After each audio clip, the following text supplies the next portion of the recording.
today's video is a little bit, I guess you could say, bittersweet. We've had to make a decision about something that we have, and it is time to let it go. And that's the hot rod that our dad built many years ago. How long ago do you think that was, Tim? At least 20. So, quick lowdown on the car. Why would you build a car and put side post battery connectors in? No, could we call that old school? No, that's just no school. Does this battery have side connectors? It does. So, a little bit of history of the car. It was made by a company called Fab, which I think quickly went out of business after he paid for it, then got changed into something called Street Beast. And this was back in the time where nothing was online. It was basically a mail-in catalog, called a number, placed your order, and hopefully things shipped. So it was actually the tenacity of our mom that made sure that he ended up getting everything that he needed to complete the car. But that didn't mean he got everything that was supposed to come with the car. So there were some things that he had to build himself. The grill is a custom grill. These Nerf bars actually were interesting. He made those in his basement using a bandsaw and a drill press. Engine is a 350 that we found in a garage somewhere. Not really a lot done with it. It's pretty straightforward. I don't remember how this opens up. Oh, there we go. The whole car was made in the effort of inconvenience. Other things too, though, like we look at this bumper thing on the back here. That was made out of like a clothesline pole or something like that, wasn't it? That he polished up? Made those brackets too? I don't know. Yeah, it was something like that. I think he grabbed a piece we had in the backyard. Having a look on the inside. Got the typical of the era Mustang seats. Oh, I even forgot this console in the roof here is like out of an old Chev or something like that, eh, truck?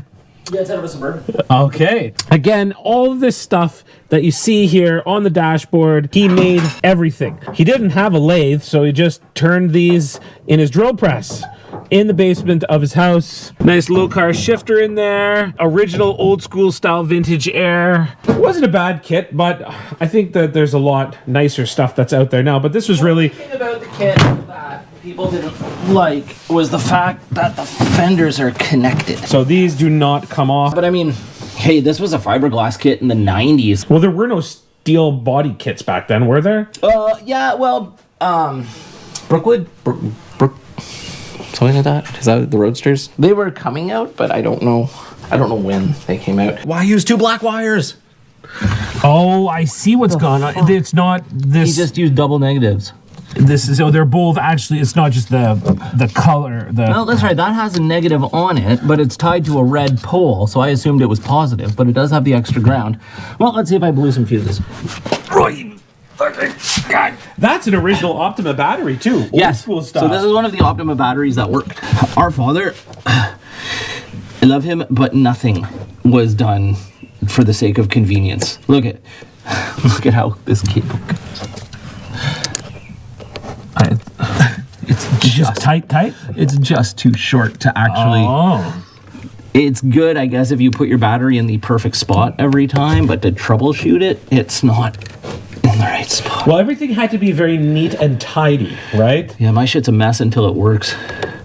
So always a mess. I don't know, maybe he just didn't care by the time he got to this point in the car because it had gone on so long. It took him how many years to do it? 5. It was like 5 years or something like that, yeah.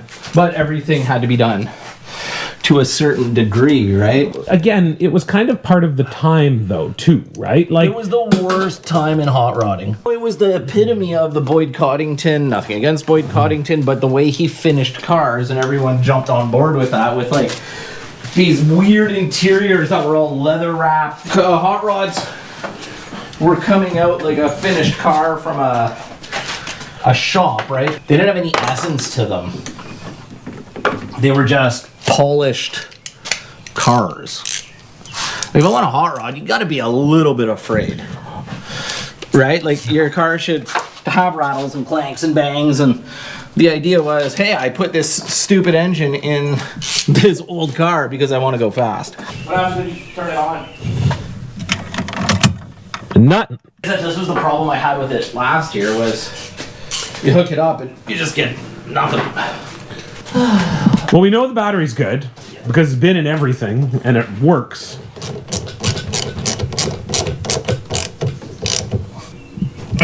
All right, we'll give it another try here.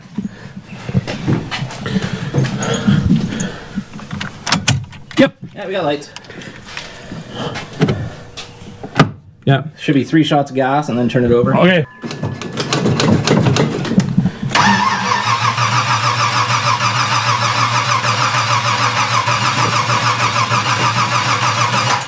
She may not have any gas. Oh. And it smells like it's very old gas. This side. We gotta like pull this thing. Nope, maybe it's. There you go. And then there's some. This is the prop rod. So this is kind of cool too. You know, you got to admit, like This was neat, yeah. well, he designed all of this stuff here. The reinforcements for under the hood. He designed the whole latch system himself. He also made the hinges too. There we go. And then there's the little ball is right up. Nope, go back. Go back. Oh, there's a ball. Yep. And there we go. What was this rad? What was the story about it too? Was it some It was an aftermarket? aftermarket. Oh, it was, okay. Yeah, so it was kind of in the beginning of when they were starting to make aftermarket stuff to fit these. Maybe part of the problem is that the choke is on. We all know how you don't need a choke at this time of year. Okay, we're squirtling. Lots of gas in there. What ran last year, right? Last yeah. year. There we go.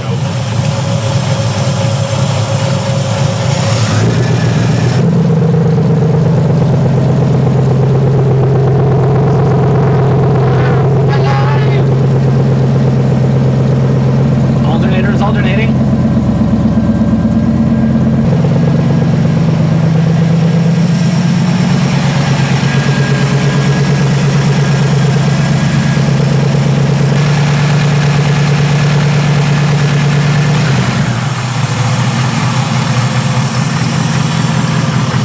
It wasn't driven very much over the last few years, though, was it? No, could probably use an oil change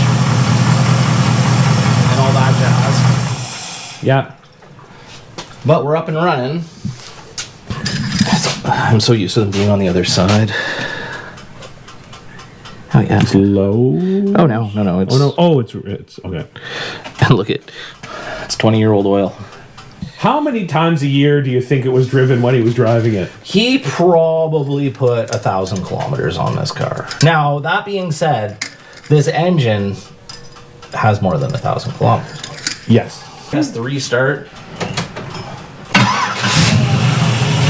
Oh, very nice. Well, that's a wrap on this one, folks. It was far less of a challenge than we thought. Just kind of a little bit of a mix-up because, of course, the car did not come with instructions. And unfortunately, he is no longer here to explain to us why he did the things that he did. We will probably take it for a bit of a ride somewhere just to make sure that everything is working properly. We do have to get this guy moved first before we can get out. Plus, we'll have to move the Mustang and then kind of inch this out. Hope you enjoyed that. Tune in the next time to see what else we're up to. Have a good one, folks. Bye.